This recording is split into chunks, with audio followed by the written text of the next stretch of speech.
आज मैं बच्चों आप लोगों को प्रयोग के आधार पर शब्द का प्रकार बताऊंगी। हमने लास्ट वीडियो में आपको उत्पत्ति के आधार पर शब्द के प्रकार बताया था। ये सीबीएसई बोर्ड स्टैंडर्ड 9th का सिलेबस है बच्चों। तो शब्दों का वर्गीकरण 4 आधार पर किया जाता है, आपको पता होगा।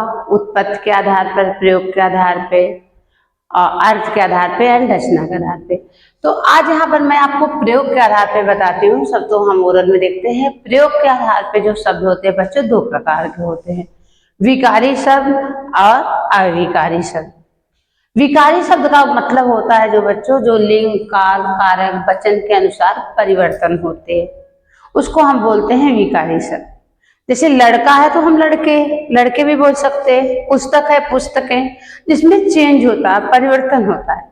एंड अविकारी का मतलब होता है बच्चों जिसमें लिंग, काल, वचन के अनुसार कोई परिवर्तन नहीं होता। जैसे और, यहाँ, वहां, लेकिन, परंतु, किंतु, इसमें परिवर्तन नहीं होता। तो विकारी शब्द का मतलब होता है अविकारी शब्द। अविकारी शब्द का मतलब होता है, अविकारी शब्द भी होते हैं। अविकारी शब्द जिसमें लिंग, वचन, काल, कारक के अनुसार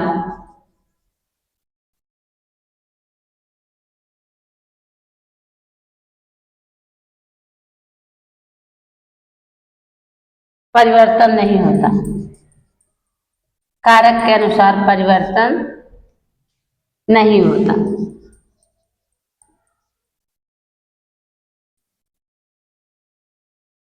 जैसे देखिए बच्चों, किंतु, परंतु, लेकिन, और।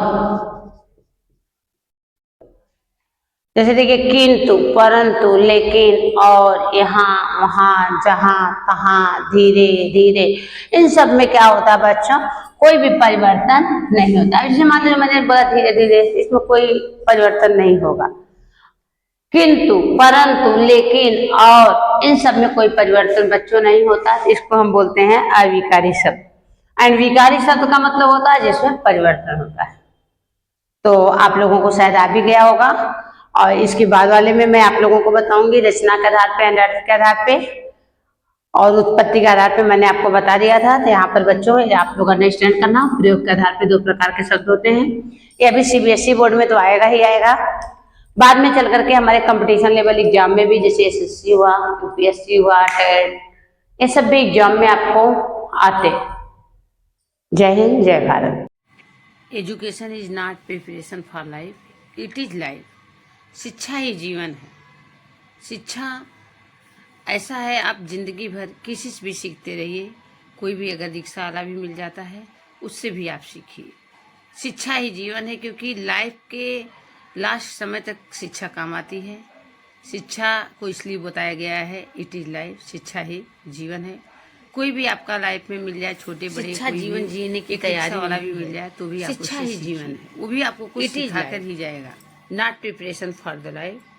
तो आपको कोई भी मिल जाए उससे आप सीखते रहिए, जीवन भर सीखते रहिए। सिर्फ आप नज़र खुले रखिए।